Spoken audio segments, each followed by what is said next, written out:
All right, everyone. Welcome to another episode of Prequel, Origin Stories and Inflection Points by Goodie Nation. I am Joey Womack, founder and CEO, and you're in for a treat once again. You're going to hear some amazing stories from some dope founders who have had just an amazing journey along the way. Right? At Goodie Nation, we are focused on closing what we call the relationship gap. So this is the lack of connection between founders and those that are influential in business, particularly in tech. And we found that diverse founders, so think Black, Latinx, and women, and also social entrepreneurs from all backgrounds, typically experience this gap more so than their counterparts. And what does it mean when they experience the gap? It means that they have lack of access to financial capital, but it also means they have lack of access to things like customers, users, people that can tell their story, talent, and those who are experienced as entrepreneurs who can give them guidance along the way, right? This all leads to higher levels of stress for these entrepreneurs, but it also leads to increased likelihood of them actually failing, which we all don't want, right? So at Goodie Nation, we do a number of things to close the relationship gap. And Prequel is one of the areas in which it's kind of an underrated part, right? This is the opportunity for you to understand their journey to be where they are today. I feel like you'll be able to see a little bit of yourself in these awesome entrepreneurs, and you'll start to begin a relationship with them that we hope can help them achieve their potential. So as you listen along the way, listen for kind of nuggets and details and stuff like that, ways that perhaps you can support them at the end to have an ask of you. But enough of me. Let's get to the founders and learn a little bit more about them. We're going to do some quick intros for a second, and then we're going to loop back and hear their stories. And then again, at the end, I got a little bit of a favor to ask of you. So we're going to kick it off to Rishielle. Rishielle, can you quickly just tell us name of the company, 1-2 sentence description, and then where you're checking in from in the world? Hi, my name is Rishielle Giscombe. I am the founder and CEO of Glamo. Glamo is a beauty on-demand platform that connects clients with stylists in the comfort of their location. Well, I'm located in Hollywood, Florida currently. Nice. Chuka? Yes, Chuka Ikokwu, founder and CEO of Diversity.io. Diversity.io is a human resource technology platform that helps companies measure the diversity and also helps connect them with underrepresented talent and helps them retain that underrepresented talent. I'm currently based in Los Angeles, California, in the West Side. Nice. And Chudi? Hey, my name is Chudi Iregbulem. I'm based in Los Angeles, California, and I'm the founder and CEO of Beatmatch, which is the dating app that helps music lovers find relationships by matching people with similar music tastes. Awesome. Let's go to Kim. Hi, I'm Kim Gaston, co-founder and CEO of Chewbox. Chewbox is based in Honolulu, but we have locations in Los Angeles and Detroit. We essentially are a SaaS solution that delivers a patented technology that enables Fortune 500s to expand their food and beverage service to remote and hybrid workers. Nice. And Mark? Mark Anthony Peterson, founder and CEO of Ziscuit. We have offices in Atlanta, Georgia, and Birmingham, Alabama. Ziscuit is a reverse auction shopping platform that saves our shoppers time and money when grocery stores bid to fulfill their shopping list. Cool. Listen, I think you're in for a treat. You know, these are some awesome concepts and solutions to some interesting problems. So let's get into how they got to be where they are today. Rishielle, I'm going to kick it to you to hear more about your story. Okay, just to let you guys know a little bit about me. I'm originally from Kingston, Jamaica. I relocated to America in 2011. With doing so, my mom and we had some really trialing experiences that led me creating Glamo. So one of these experiences that we had was one time, wanted to get our hair done, and I realized that we had to walk literally an hour and a half into the snow to make it to the appointment.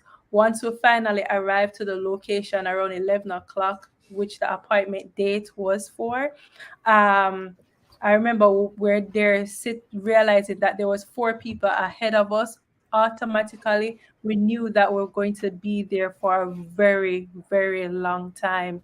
So said, so done. We arrived at 11 a.m., end up leaving at 8 p.m. in the middle of the night, unfortunately. So with that said, when my mom passed away, I ended up relocating to Miami, Florida. Um, with me looking around and observing, there was a lot of people that literally remind me so much of my mom and so much of the struggles that we were going through originally. So I was led by just wanting to help. So I got my first car. Yes, I got my first car. And when I got my first car, I decided that okay, and I'm going to start like picking up people off the road, help them to reach to their location, because I remember seeing older folks that were struggling with bags coming from the grocery store and still have to take transportation to get to their location. So I helped them in that way, but I felt like I wanted to do more. So I had the natural talent of knowing how to do here.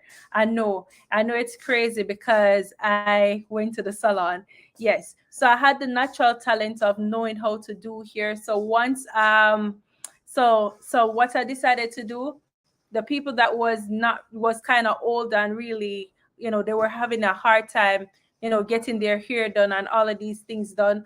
I decided that I'm going to go to their homes and try to help them do their hair.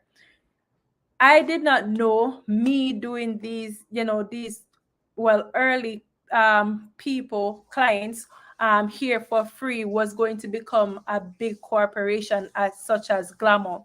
So it turned out that okay, I'm helping them doing their hair, their family members, their kids are seeing what I'm doing, and everybody wanted to book. So I started off by giving away, doing five people here for free, and five people became 150 clients within the space of 2 months.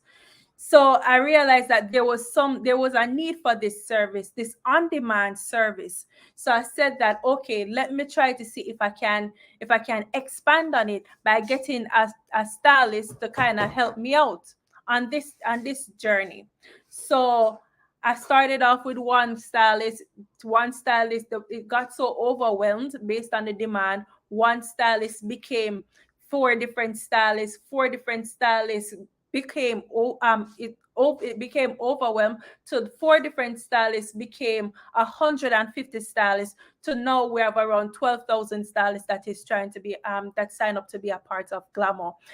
Am I excited? Yes, because my journey on building this, it started off with the passion of wanting to help. And the core value of Glamour to this day is not anything else than to want to help and change the view of what the beauty industry is. Right now, I'm not really sure if a lot of people are keen on the beauty industry, but right now, around 85% of the funds that is being pushed into the beauty industry is by African Americans, but yet African Americans hardly own anything into the beauty industry. So I want to change that thought process by this platform, which is Glamo, not just by providing here on demand services, but also giving vendors the opportunity to have a platform that they themselves can utilize and build their brand on. So that is the core of Glamo, and we're trying to build that bridge that wealth gap when it comes on to people that looks like me. And that's my story. Awesome, awesome. So one, thank you for helping other people out. Right, that's Thank you very amazing much. story, amazing story. How can people get in contact with Glamo if they want to do business or use it or anything like that? So I would definitely recommend everybody to visit our website at glamoapp.com. Again, glamoapp.com. You can also reach out to me through my business email at info@glamoapp.com, or shoot me a message as well at Rishielle@glamoapp.com. Also, visit the Glamo Instagram, which is Glamo app. Yes. Awesome. Cool. That's dope. That's super dope. So let's go from one kind of part of the country all the way to the other. I want to kick it over to Chuka. Chuka, how'd you get here, good sir? All right. So once again, thanks so much for the opportunity to share my story. I'll try to keep it short. But yeah, so I was born and raised in Lagos, Nigeria. I was born into a middle-class family. And right after high school, my dad shipped my brother and myself off to the U.S. to go to school. And, the whole idea was that we'd move from Nigeria to the U.S., go to school, and then establish our career path. So I moved to the U.S. not imagining that being a Black person mattered. I always knew the U.S. was diverse. I knew it wasn't just Black people like in Africa, but I never thought that it would matter because it was just unimaginable to me that it would make a difference. So it wasn't until I graduated from the University of Texas at Arlington, got my first job out of college. It was a 60-person boutique consulting firm in downtown Dallas. I was the only non-white person. So all 59 or odd employees were white, and then I was Black. For some reason, I still didn't think much of that. So, because I could do the job. So, I got to work. First week went decently well. Then in the second week, all of a sudden, out of nowhere, one of my coworkers decided seemingly out of the blue that I wasn't qualified for the job. So they went on to start finding all kinds of ways to essentially disqualify my qualification. So week after week, month after month, they will keep coming up with exams and tests for me to essentially have to keep reproving myself. And initially, I wasn't quite sure what was going on because this sort of experience was new to me, of essentially revalidating yourself time and time again in a role. Until at some point, I realized that, it seemed like there was just a lack of trust in the fact that I could do the job for no reason other than the fact that I looked different. And what was interesting was that at this time, I was already, many months into the company, and I already had all these client engagements that I was delivering on, but for some reason that wasn't enough. It just felt too good to be true. So I would go on to move on to Deloitte as a consultant. And in hindsight, I realized that experience was essentially one that would qualify for harassment, essentially, where you're being treated differently just on the basis of your ethnicity. And I would say this was my first rude awakening. That was my wake-up call to the reality of inequity in the workforce. This was 2006. So I would move on to Deloitte and then go on to get my master's at MIT Sloan, and then made that exodus to Silicon Valley, San Francisco Bay Area. So in San Francisco, I would work there for about 10 years. And in all those 10 years, that feeling of marginalization was very, very reinforced. So I worked at Yahoo for a few years, and I was one of 9 Black people on a campus of 3,000. So you can imagine how we all knew each other, we all stuck together, but the feeling of marginalization was real. And eventually when it came time to lay off folks, I was the only one who got laid off from my team. And of course, I was the only person of color on the team as well. So part of the reality that came with being marginalized was also, being, whether it's, being passed up for promotions, being underpaid, being laid off, those things were typical. And as I moved up the corporate ladder, it became sort of call it more lonely. So I remember my last job before starting diversity, the company went on this diversity campaign and said that they were a very, very diverse company because they had a lot of women, but I was one of 6 Black people out of about almost 2,000. So I realized that there's a huge gap, right? That, even when folks think they're solving it, they're still not solving it. And it's not an easy gap to solve. So that's what inspired my starting diversity. So I went from essentially being a data science and machine learning manager in the gaming and the ad tech industry to moving on to the human resource technology industry focused on diversity and inclusion. So the idea behind diversity, that's diversity with a C, was that we will help companies, first of all, give them a sense of where they are in terms of their workforce so they can see where those gaps are. So they may be, call it 50-50 male-female, but then they may be like 1% Black, for example, thereby exposing the big gap relative to the national average and the industry. And we know it's not enough to just be aware of where you are. So we also then help them connect with underrepresented talent that we've sourced from all over the web, including any professional site like LinkedIn or GitHub or Indeed. We've been able to aggregate all these profiles and then use our artificial intelligence algorithms to predict the ethnicities and the gender to a very high level of accuracy, up to 99% accuracy, in fact, to save the human resource professionals and recruiters time, so that they don't have to eyeball profiles on LinkedIn to see if it's a relatively underrepresented candidate. So, it's been quite the journey. I relocated to Los Angeles about almost 5 years ago, and have been full-time entrepreneur on diversity. I've been blessed with a wonderful team. We're all underrepresented. We can all relate.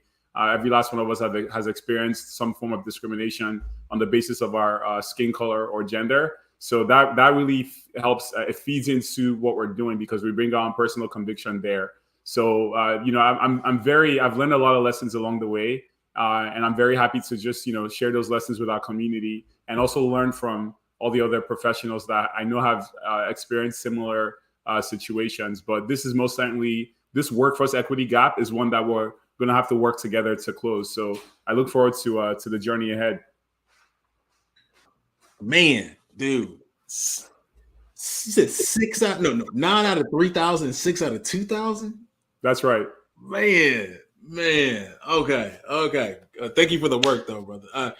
How can people get in contact with you, want to do business or anything like that? Yeah, so it's pretty easy. My first name, Chuka, CHUKA, at diversity.io, diversity with a C. It's on my background if we're gonna have the video available on the podcast. But yeah, Chuka, diversity.io. And also you can check out diversity.io, the platform itself. I'm also easy to connect with via the platform. Nice. Okay, cool. Well, let's stay in LA and kick it over to Chudi. Chudi, good sir, you know the drill. How'd you get here? Absolutely. Yeah, my story started, I was born in London, England, but raised in Los Angeles, California. So I've been here for a long time. I'm a son of immigrant parents from Nigeria. So I have that sort of background in me.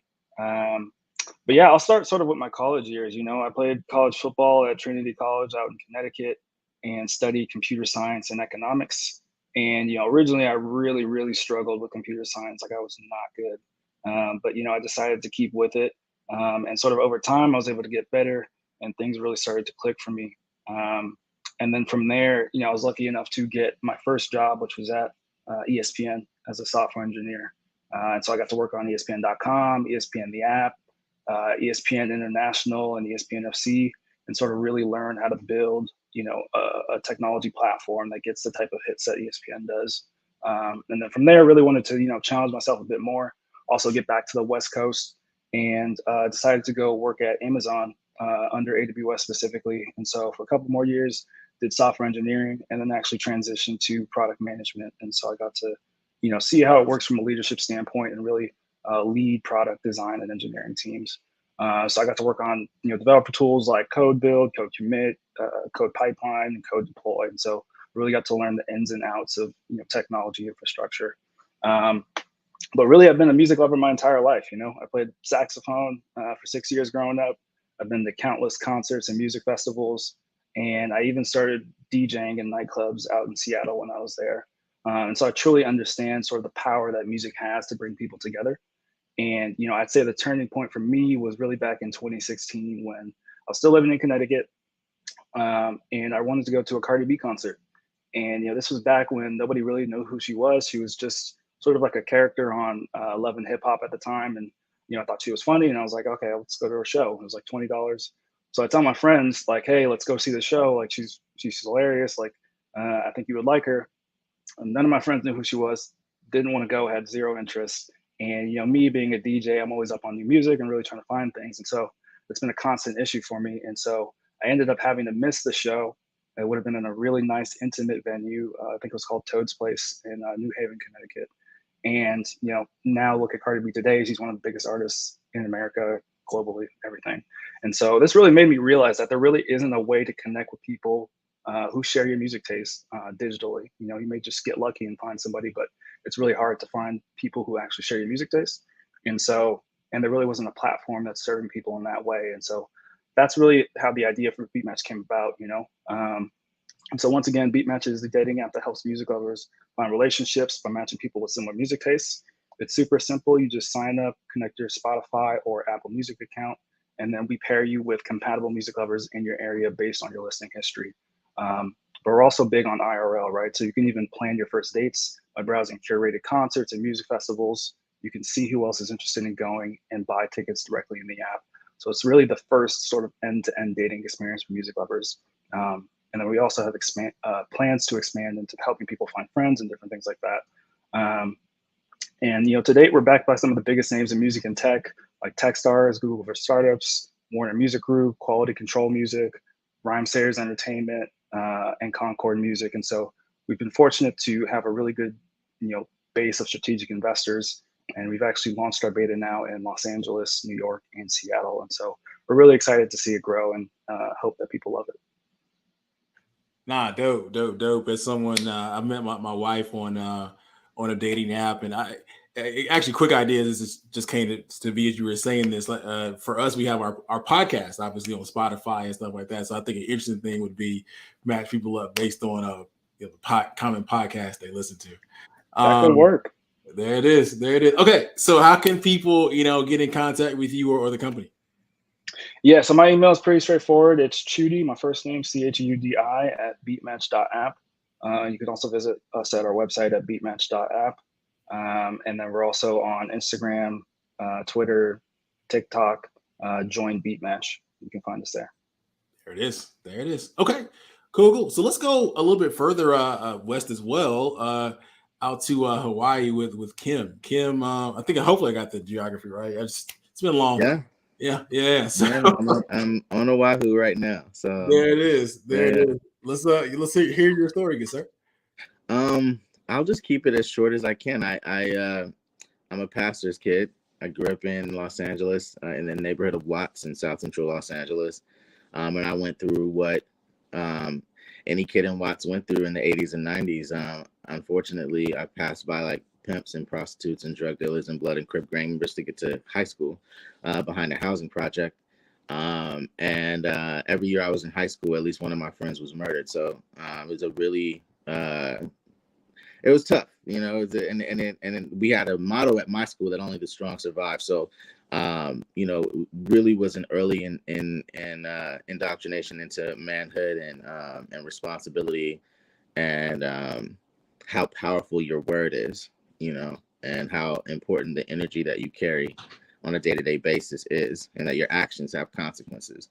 So, and I was a leader even at an early age, you know, going and raising six figures for my school through speeches and things like that.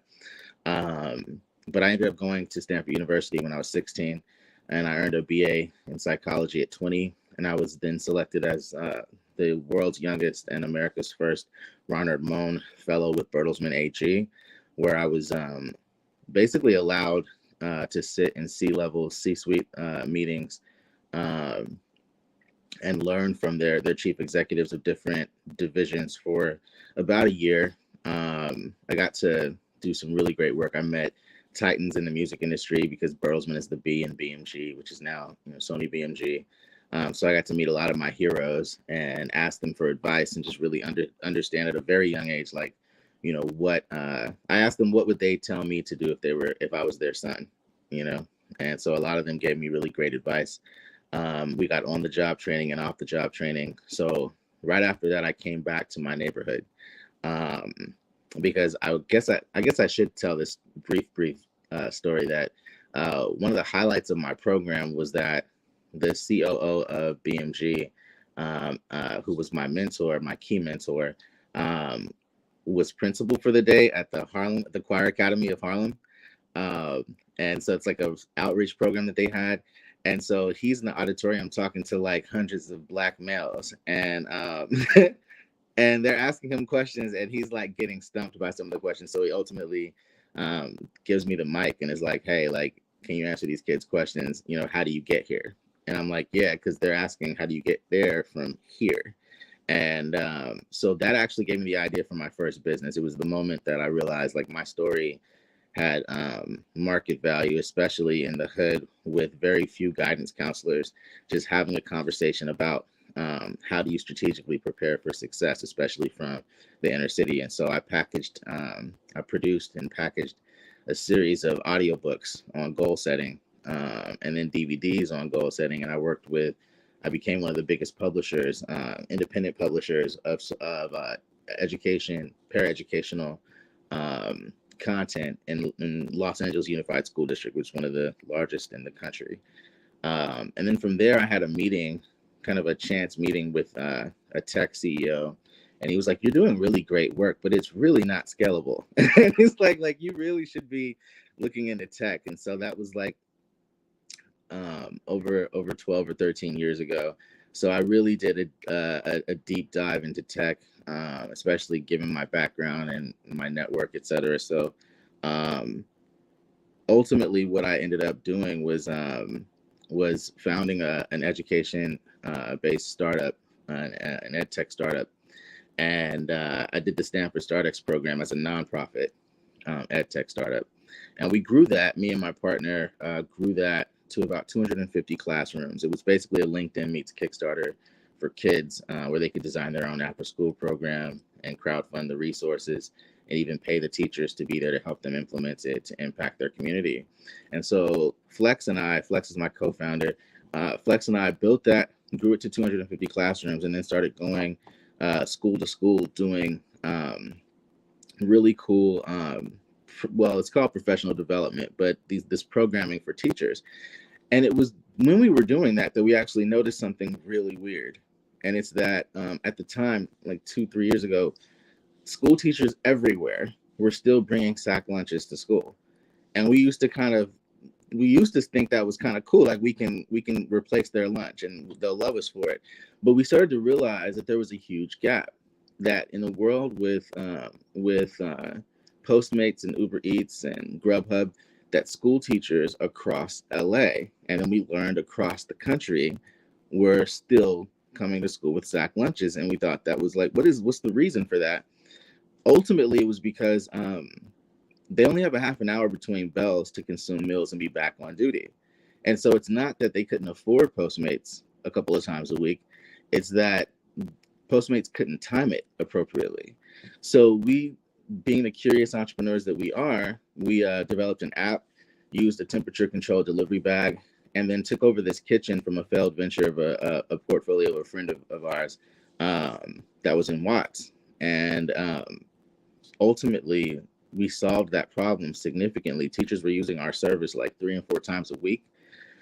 And all we did was basically push the POS system out to their phones so that they could plan their meals days, weeks, and months in advance when they're at home. And then when the bell rings, the food is there in the teacher's lounge for them because it's on a schedule. And so what we realized when COVID hit, of course, the customer disappeared.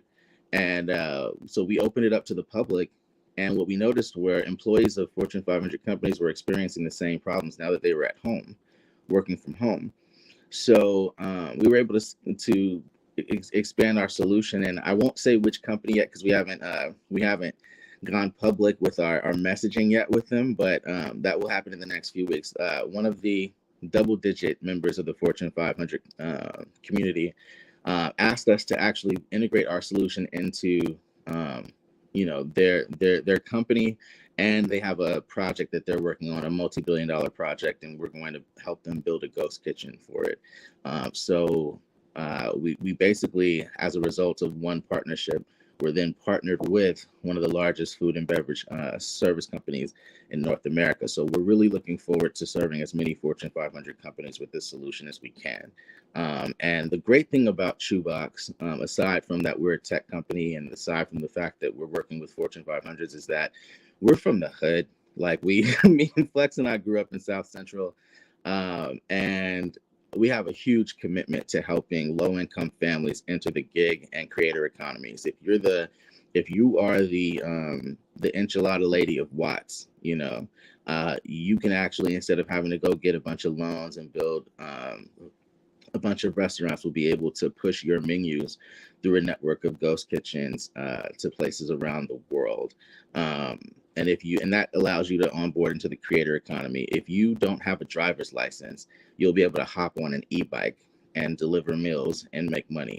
So we're really paving the way for lower income people who come from communities like ours to be able to enter the gig and creator economy. And the last thing I'll say is we also make it possible for every customer to become a philanthropist. So we can get you a $15 meal that would be $20 to $25 on Postmates or Uber Eats, made and delivered to you for $9. And so what we ask is that you add another $6. It's optional. Add another $6 to donate, a similar meal to a family in need. And that's what Chewbox is really all about. Man, dope story. It's actually for the so this is the 5th straight episode. Going back to Chudi, actually, sorry, former college athlete. But with you, I mean, man, just previous episode, essentially what amounts to, you didn't say this, I'm going to say it, since you're child prodigy. So just dope, man. Dope. Okay, how can people get in contact with you? They want to do business or use you or something like that? I'm on LinkedIn, so I'm fairly approachable in that sense. But in terms of the company, what I would say is 2 ways. One, you can go to our website, which is chewbox.com. There's information there on how to get in touch with us, as well as we're on social media as We Are Chewbox. That's on IG, on Twitter. I think we even just got a TikTok account, so there's content coming from there. And then ultimately for business related stuff, our general counsel and COO is Jamila Jarman, and you can contact her directly at Jamila, Jamila @chewbox.com. Awesome. Good stuff. So last but certainly not least, and we're going to keep it in the food space. I'm seeing some stuff here. I'm going to kick it over to Mark for his story. Mark, you want to go take it from here? And I think you're on mute. How about that? Is that better? Joy, thank you so much for having me on the podcast here today. I want to remind the audience that Ziscuit is a grocery auction marketplace that saves our shoppers time and money when grocery stores bid to fulfill their shopping list. But it's so much more than that, because food for us means love. And food is the source of miracles. It's why in the Bible you see so many miracles connected to food. Loaves of bread and fish feeding thousands. It's about feeding, but it's also about building community, and that's what we want Ziscuit to be. Before I dig into what that really is, let me tell you how I got there. I grew up in Linden, Alabama, which is 50 miles from Selma, Alabama. I went to school in Selma, so my parents drove me back and forth to school every day, 50 miles there, 50 miles back. Linden is a food desert. We had one little small grocery store that was walkable from our house.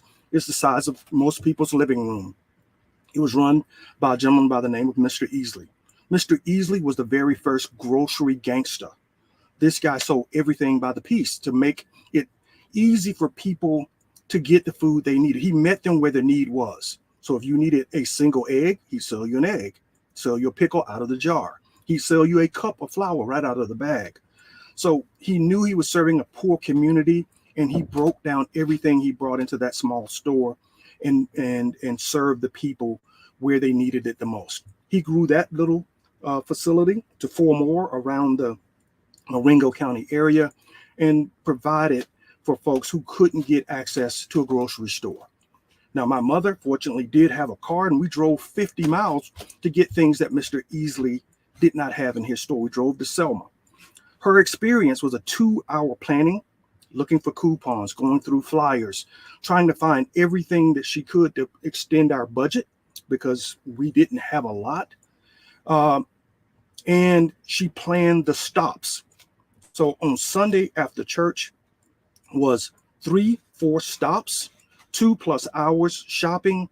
So she had a 4-hour experience connected to groceries, and she never saved enough to put the food she wanted on our plates.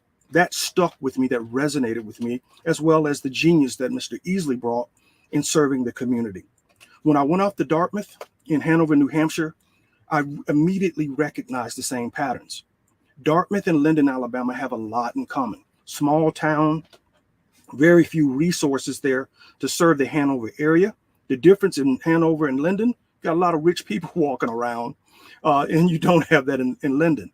What I noticed is that every day I went to my mailbox, people were getting huge packages of food, products sent to them from home because the local store did not support the diversity that existed on campus.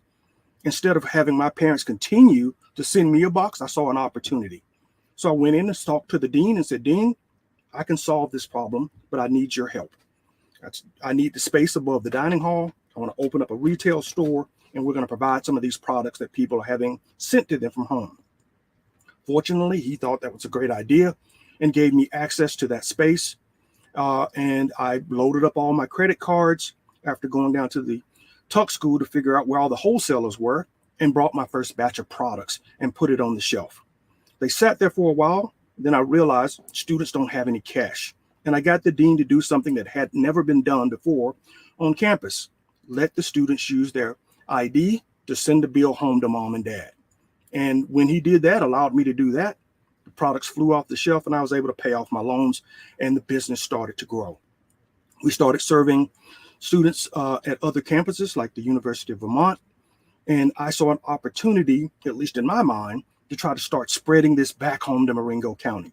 So I purchased one of the buildings from Mr. Easley and tried to grow my business, and while at the same time running my business on campus. Didn't know enough about business to do the things I needed to do. So I said, I got to do a reset. Went back and got my MBA from the Tuck School, and then spent time with some organizations that could challenge me to understand more of the operational side, as well as the strategic planning side of running a scalable business. So Accenture, spent a number of years there working in retail, financial services, e-commerce, utilities, learning the basics of how to build and build a big business, solve some of the biggest problems. Got recruited out of Accenture to go to an Equifax spin-out called Choice Point, where I ran the company incubator. Again, what hit me there, and these are all lessons that tie into what Ziscuit is, that data in an economy that's quickly becoming one that's driven by data is the most valuable currency that you could have. And so out of Choice Point, I launched a business called Pride Rock Holdings. Pride Rock Holdings was a biometrics authentications platform that allowed me to take digital fingerprints and submit them to any agency and get the response back on whether or not you had a criminal history in about 12 seconds. Prior to launching Pride Rock, the way you did that was to get a paper card and mail it. And then 18 weeks later, after you've submitted 8-9 more cards, because the reject rate was so high, you'd get a report back. We decided to change that and disrupt that world by putting this digital equipment at UPS stores and letting every entity that needed to be fingerprinted come in through our website, schedule an appointment, and we send the results back to you digitally after we receive them 12 seconds from the agency that had processed the report. We put up 650 collection sites around the globe, about 150 outside of the US, 500 domestically, and started solving some big problems, making the world a safer place by processing these fingerprints at a faster rate, particularly in the state of Florida, where we ran all the major school districts. We think we did a tremendous job in making sure that people who shouldn't be around kids should not be around kids. Now, why am I telling you about Pride Rock? Because data logistics is the key to solving some of the biggest food problems. Hunger is not a food problem. Hunger is a logistical problem, a data management problem. Being able to tell you where all the food is, putting it in the right place in the right time, so that we can provide the kind of savings to solve problems like food deserts and food insecurity. While we were rolling out Pride Rock, the inspiration to get back into grocery hit me one day after I set up a location, a UPS store. I went into a Walgreens to get corn huskers oil, which you use to put on your fingers to make sure that the fingerprints are taken easily. And the woman in front of me was buying her groceries at Walgreens. Had a bunch of stuff in the basket, got to the POS and didn't have enough money. She gave about half those items to her son to take the restock. I started crying like a baby because that's the same thing I used to have to do with my mom. And I said, you know what? I'm going to solve this problem. I don't want another kid to be in that situation or the mom to be in that situation. I don't want the 49 million Americans who are currently suffering from food insecurity to have to spend 2+ hours planning, 2+ hours making multiple stops and still not getting enough food. So what is Ziscuit? Ziscuit is a platform where you can post your list and let everybody else do all the hard work. Let the grocery stores figure out how to give you the cheapest food to meet your family's need. We've got 2 ways for you to do that from an auction perspective. A branded auction where you pick the brands, or an unbranded auction where you let the grocery stores pick the brand and you name the price. I got $100, I got 20 items. You pick the product brands that can meet that budget and give it back to me, and I pick the option that's best for me. On the branded side, you can open it up and let many different stores compete for parts of your list and give you the best option. The more you open it up to, the more savings you can make. But that's only part of it. I want to help my shoppers make money off the platform. That's why when we focused in on our initial launch target group, millennial moms, we built a recipe marketplace, because most millennial moms start with a recipe and shop the ingredients. That's not your typical recipe marketplace. You can store your recipe, you can search for recipes, you can also make money off your recipes. So when another mom selects your recipe, you earn a Ziscuit credit that you can cash in for real money. Again, why am I doing that? My mom didn't have gas every day to get that Selma. She had to scrape looking for quarters in the sofa cushions to get enough gas to get back and forth. I want to build a platform that can not only help you save, I want to put money in your pocket. Again, it's all about community. So when you log into Ziscuit, I want you to know that when it comes to your grocery budget, don't risk it, just Ziscuit. There it is. There it is. I love it. I love it. One time for Mr. Easley. You know, I'm from Alabama, by the way. I love it. I love it. I love it. We went to church today. I know. Hey, man. PK. I'm a son of a pastor too, so you know, I grew up hearing them sermons. I guess some of them leaked into me. There it is. There it is. I love it. So listen, how can people get in contact with you if they want to do business with the company? I would love for them to start first at our website, ziscuit.shop. That way you can learn a little bit about our search engine, which is what we're rolling out in phase 1. That gives you the pathway to the cheapest groceries. You can find me on Twitter at Ziscuit _CEO. You can also find me on LinkedIn. Now that'll be a little harder because Mark Peterson, there's a bunch of us. Typing that in is like whistling to a pack of dogs. All of us are going to look up. So you might have to put Mark Peterson / Ziscuit or Ziscuit to find me on LinkedIn. Those are all the great places to start to find and connect with us. There it is. There it is. Good stuff. Good stuff. So listen, good people out there listening. I told you you're in for a treat. You got a treat, right? I told you if you're going to get a treat, you got a treat. Dope founders doing dope stuff and then just dope stories. So here's my ask. Again, I said at the outset, I got to ask for you. Support. Dr. Key Holloman from Village Market here in Atlanta says that support is a verb, right? So there's a little bit of action behind this. Here's a few ways that I think you could support these awesome founders, right? 1, you can become a user or a customer. 2, you can provide capital. Maybe you're an investor or something similar.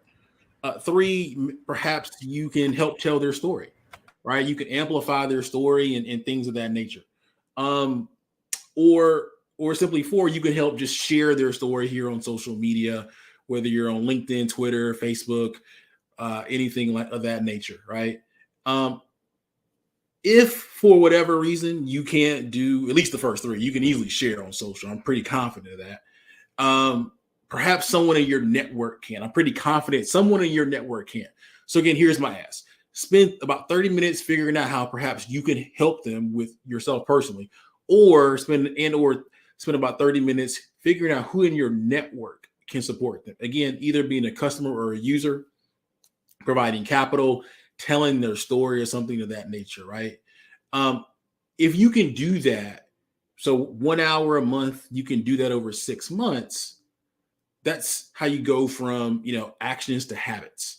And as you bring in more people from your network that are thinking about this as well, you go from habits to behavior to culture. That's how we develop a culture of supporting diverse founders and social entrepreneurs. At Goodie Nation, that's what we call being intentionally good, right? So be intentionally good and support these awesome founders who just told you some awesome stories. Now, they gave you their contact information, but also you can look at the link here at the bottom of your screen to find out more information about them. There's a card there. You can click on the card, learn a little bit more about the company. There's a link that says warm intro. You can get in contact with them there as well. And then you can also see all the other Black Founders Fund 3 recipients from Google for Startups, as well as the historical Black Founders Fund recipients. So use the link at the bottom of your screen if you want to get in contact with them, or visit their websites or social media or things of that nature. But at the end of the day, just please support, right? It's what we call, again, being intentionally good. So another amazing episode today. Special guests, recipients of the Google for Startup Black Founders Fund 3. I'm Joey Womack, founder, CEO of Goodie Nation. As always, outwork yesterday and then stay magnetic, y'all. Peace out.